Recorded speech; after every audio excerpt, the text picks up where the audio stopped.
Toshkentda ko'chada sodir bo'lgan mushtlashuv jinoiy ish qo'zg'atilishi bilan yakunlandi. Uchtepa tumanida sodir bo'lgan ommaviy mushtlashuv videosi ijtimoiy tarmoqlarda tarqaldi.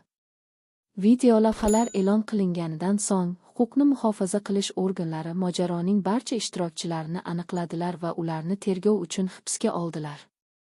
Hodisa 9 fevral kuni Yusuf Sakkoki mahallasida sodir bo'lgan.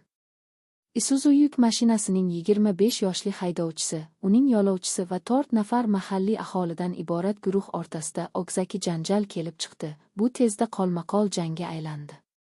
Uchtepa tumanida sodir bo'lgan ommaviy mushtlashuvning videolavhalari ijtimoiy tarmoqlarda tarqaldi. Tasvirlar e'lon qilingandan so'ng, huquqni muhofaza qilish organlari mojaroning barcha ishtirokchilarini aniqladilar va ularni tergov uchun hibsga oldilar. Janjal paytida 21 yoshli yuk mashinasi yo'lovchisi 36 yoshli raqibining boshiga metall buyum bilan urgan.